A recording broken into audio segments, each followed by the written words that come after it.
Men's soccer hosted a familiar foe at home. How did they fare in the rematch of last year's emotional penalty shootout? Men's hockey opened up their season against American International. All this and more coming up right now on Sports Paws.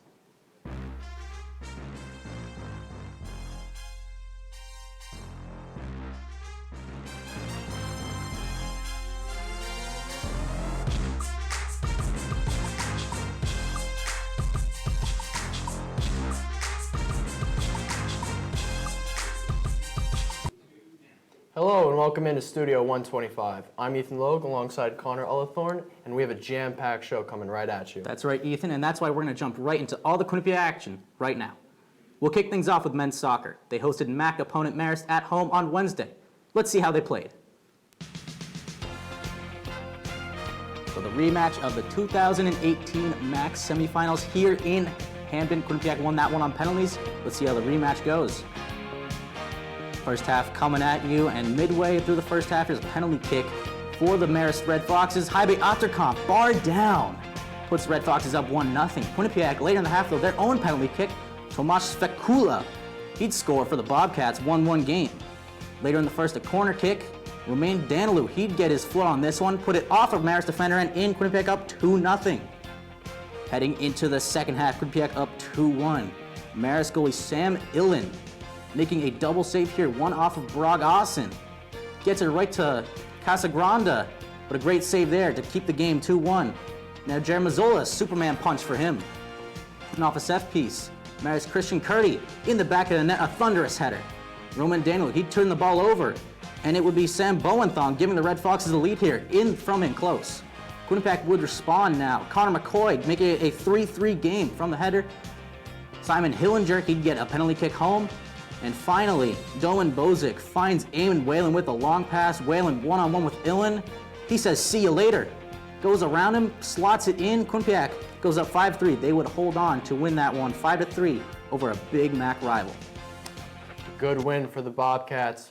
Next, they face the Niagara Purple Eagles on Saturday. Let's check out how they did. As you'll see on your screen here, the Bobcats currently sit fourth on the men's soccer standings.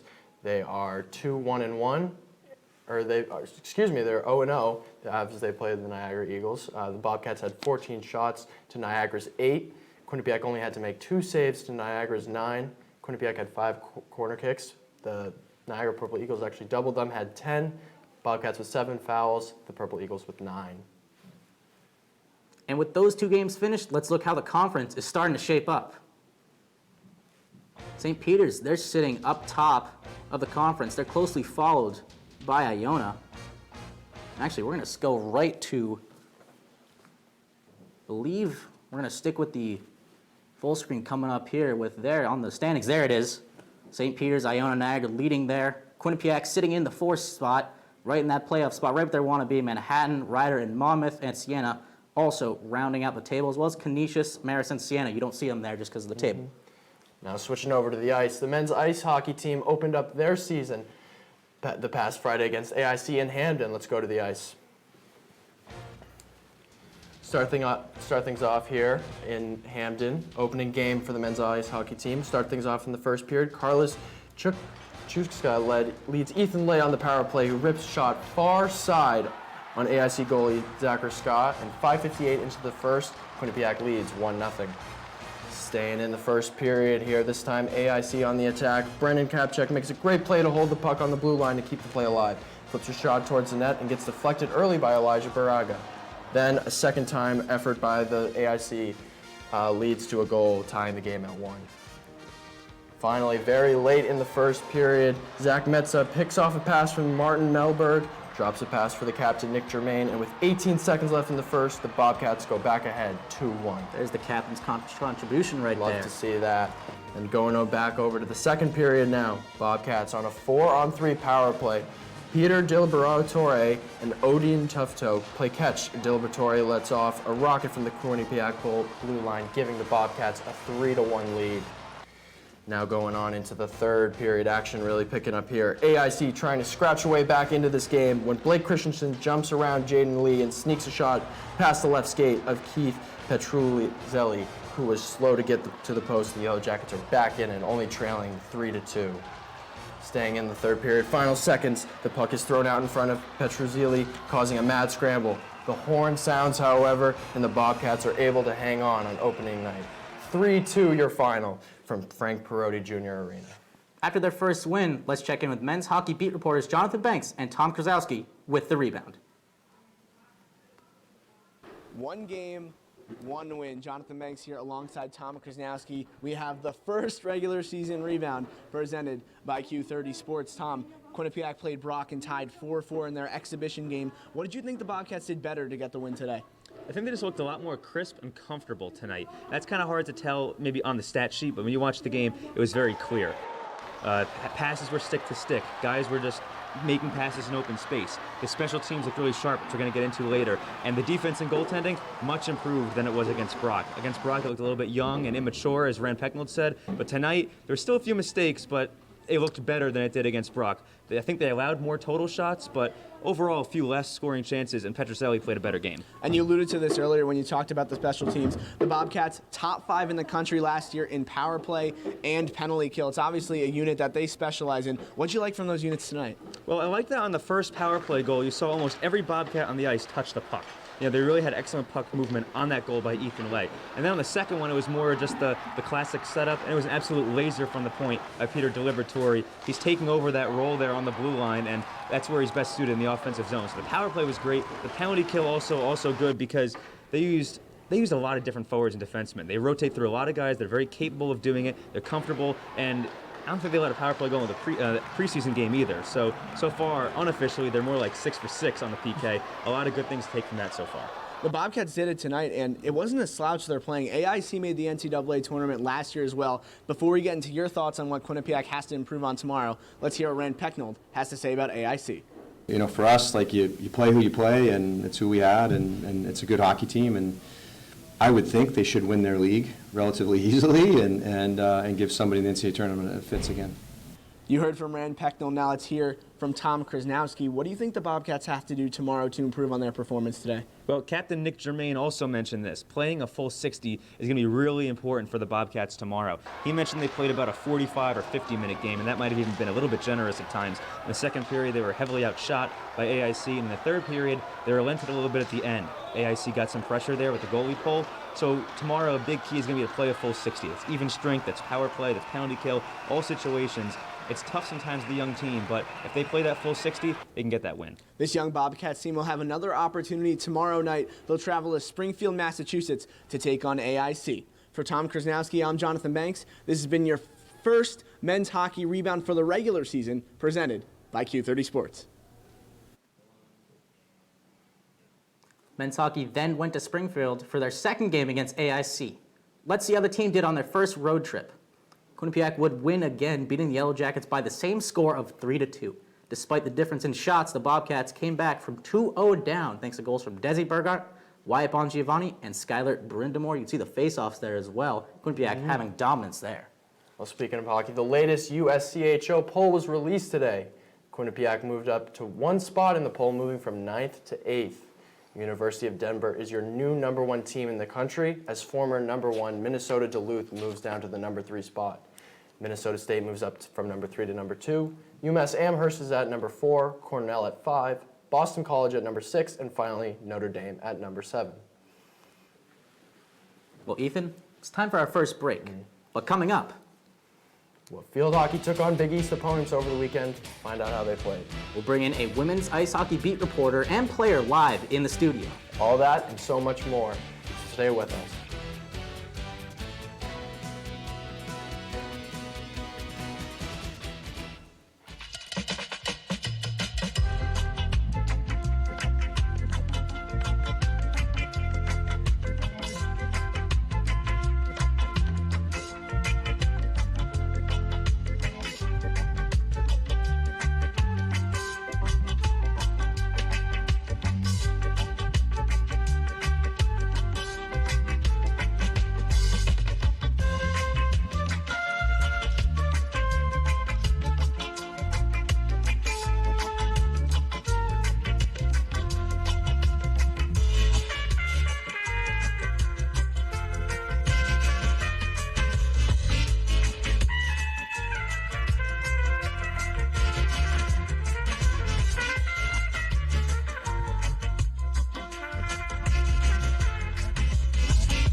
There are amazing things to discover in the forest. Toothless, time to go!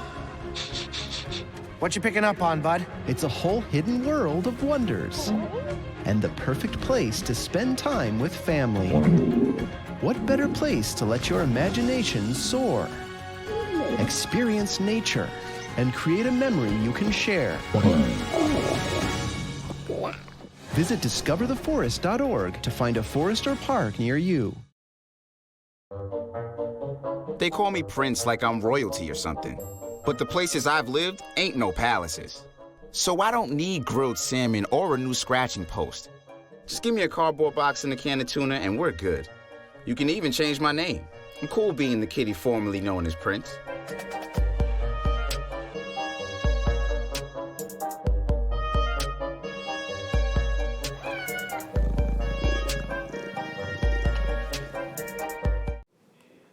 Welcome back. Glad you're still with us. We're going to jump from the ice to the pitch now with the field hockey team. They took on Big East opponent Villanova. Take the highlight.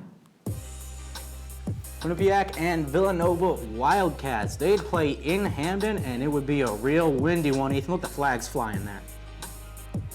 Really windy, yeah, definitely. First quarter action coming up. Villanova, here's their first attack. They come out firing Megan Vermelli. Here's their tally with their fourth goal, getting by the goalkeeper there, putting the Wildcats up 1-0. Later in the first, though, here's one of the best plays we've seen from the field hockey team all year. Juliana Capello, the freshman, knocking that one down, cutting the corner on the Nova defense. Makes a nice move and nutmegs the goalkeeper there. You're going to take another look at it right here. Watch how she knocks this one down out of the air. She does it all herself.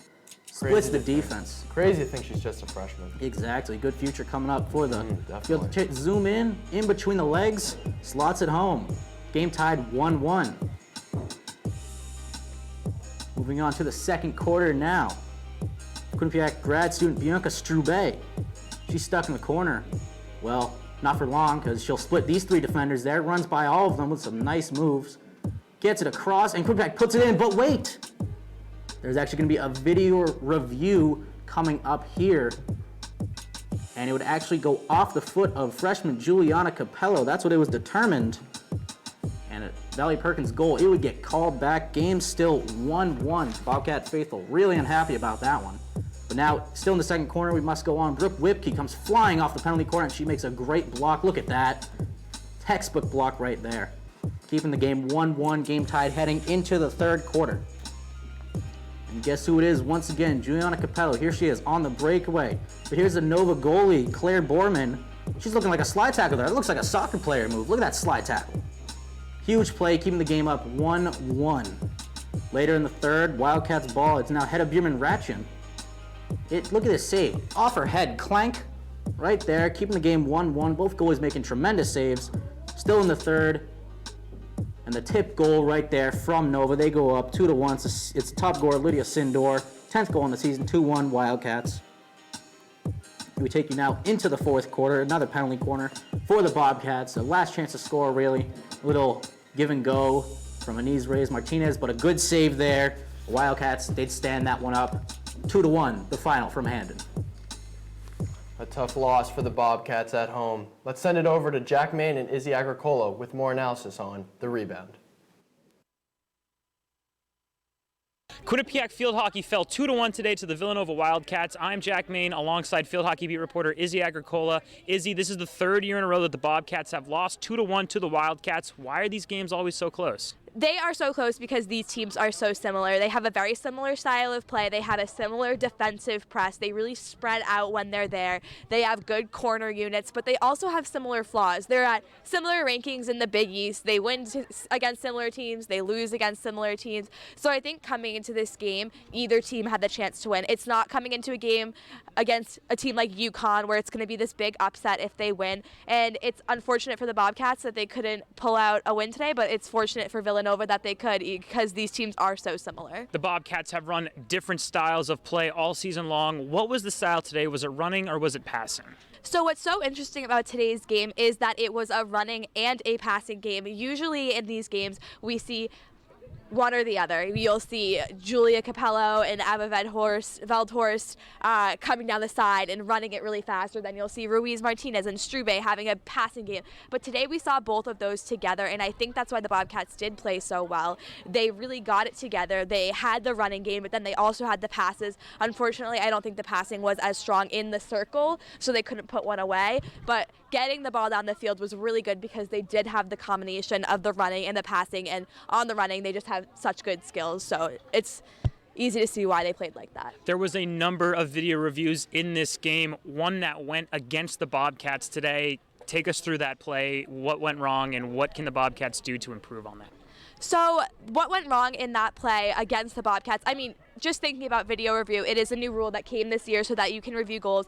The Bobcats had a goal taken away from them, but they also had a goal taken away from Villanova. So you can't really be mad at the video review for that. What had happened was Bianca Strube had an excellent move in the right corner, pulled it by two defenders and sent it in for Valerie Perkins. And it's unclear exactly what happened. Even head coach Becca Main couldn't remember what had happened on that play, but it seems like the ball had hit Julia Capello's foot on the way to Valerie Perkins, which is a foot call, and that means that's the goal got called back. So again, video review, it's really helpful sometimes. It's not so helpful other times, but I think it's a good implementation in this sport. The Bobcats continue their weekend by playing the University of Maine, and they will look to snap these 4-game losing streak. I'm Jack Main alongside Izzy Azarcola. So long from the field hockey field. Thanks, Jack and Izzy. Next, the Bobcats travel north for a match against the Maine Black Bears. Let's see how they did. Maine controlled most of the game, outshooting the Bobcats 19-2. Maine had a slight advantage in the penalty corners, getting 5 to the Bobcats 4. Finally, Mac Varel had 7 saves for the Bobcats, while Mia Borley only had to make 1 save for the Black Bears. Maine went on to win the game 4-0. After a tough loss to Maine, let's check out the updated field hockey standings. UConn sits atop the Big East field hockey standings with an overall record of 12-2 and 4-0 in conference play. Liberty and Old Dominion are right behind the Huskies, both holding a 3-1 record in conference play. Providence isn't too far behind as well, with a 2-2 record in conference play. Finally, Villanova, Temple, Georgetown, and Quinnipiac all have a conference record of 1-3.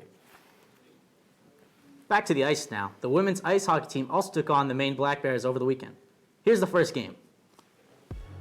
The women's ice hockey, they go on their first road trip, a 6-hour bus ride up to Maine. Let's see how the game unfolded here in the first period. Late first, QU, they're on the power play. Katie Tabin, the captain, gets the puck at the point. She fires a shot, and that's tipped by freshman Sadie Peart. Game's gonna be tied at 1. Here's a replay of it. You see Peart just touching the puck in. Now we go in the second period. Late in the second, Bobcats now up 2-1, and the Black Bears also on the power play. Maddie Giordano, she grabbed the rebound here and saw it just between the pads of eyes. Game tied with under a minute left in the second. Game is now tied heading into overtime with a minute left in OT. Another captain, Kenzie Prater, she blocked a shot, but Sadie Peart, the freshman there, once again put it in. Bobcats that win this one in overtime. There's a deflection once again. Peart with 2 goals in front of the net, and QU wins this one 3-2.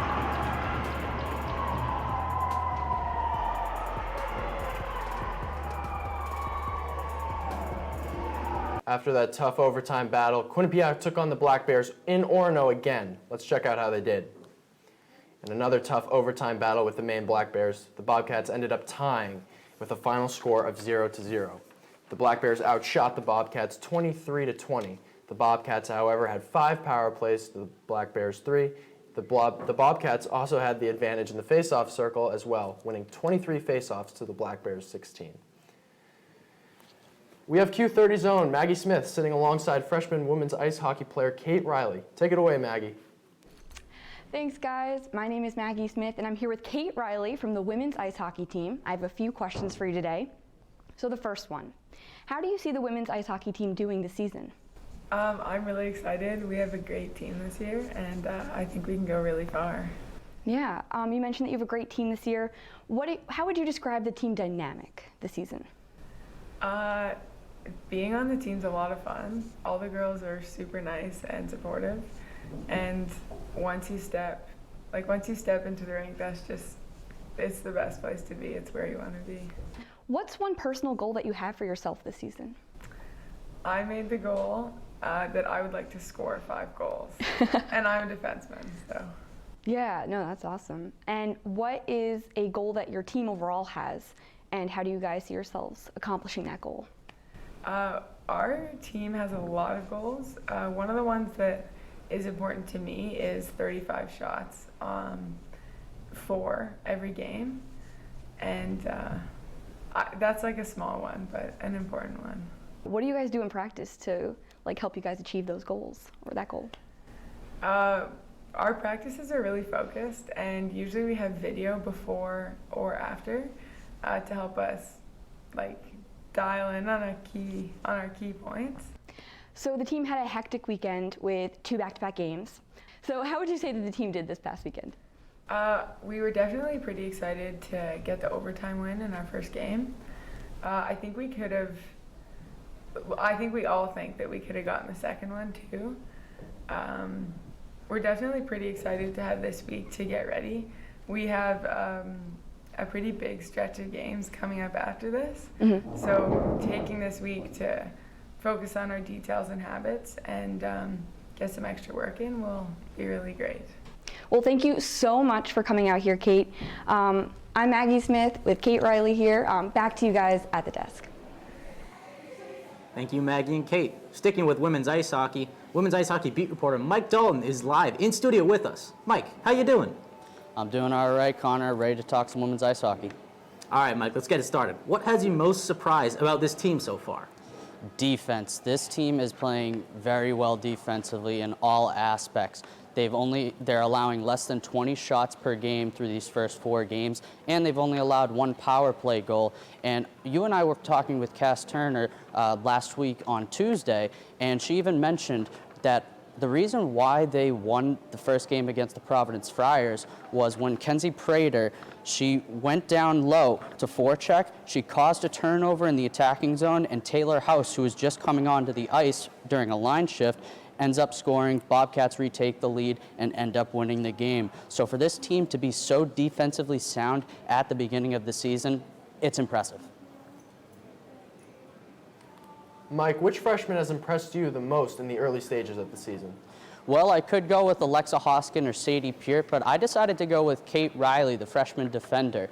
Abby Ives even told me before the season even started, quote, Kate will go on the ice in the morning, practice, and stay after practice. She's like a workhorse. And that workhorse has really shown in the first couple games of the season. She may not be lighting it up on the scoreboard. She only has 2 assists.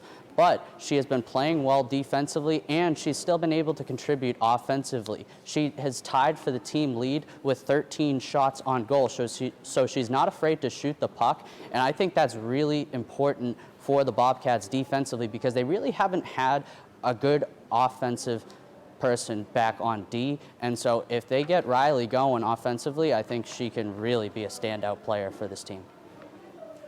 Mike, you just spoke about the defense a lot, but we're going to go to the other side of the ice now. Where does their offense need to improve? I think they need to get more shots on goal, Connor. This team is averaging about 25 shots on goal a game, which is not bad, but I think they can definitely up that up to 30, maybe even 35 shots on goal.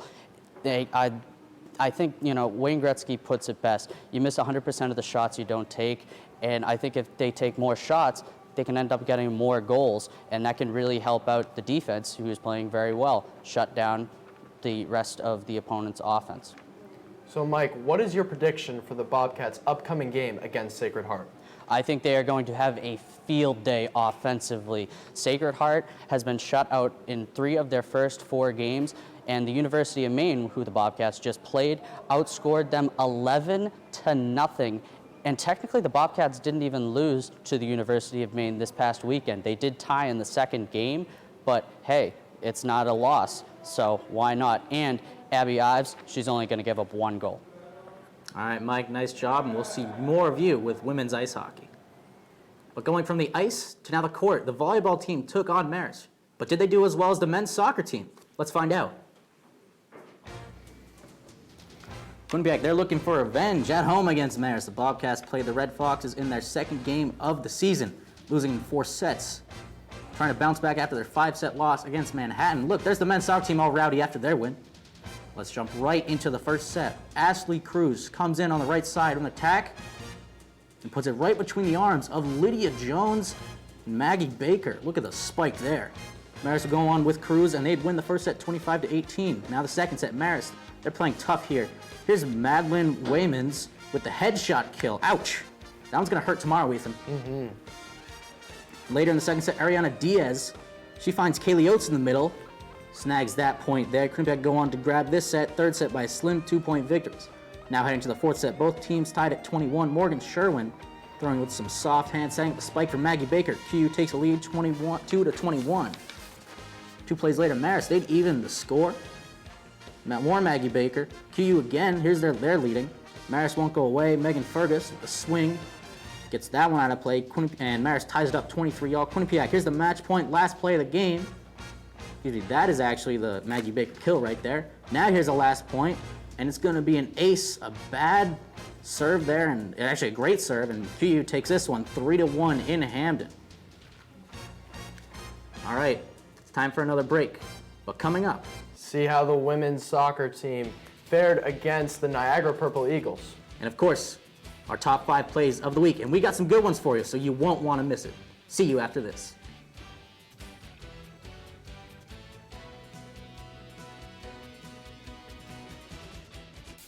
One in 3 adults has pre-diabetes. 1 in 3.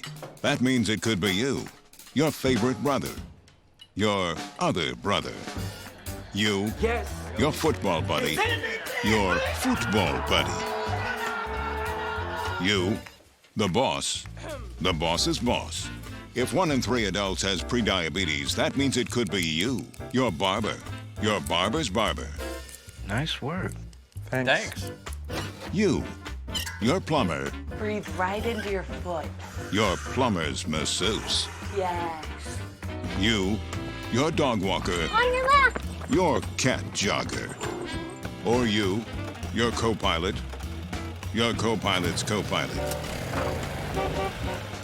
While 1 in 3 adults has prediabetes, with early diagnosis, prediabetes can be reversed. Take the risk test at doihaveprediabetes.org to know where you stand. There was an old woman who lived in a shoe. She had so many children, she didn't know what to do.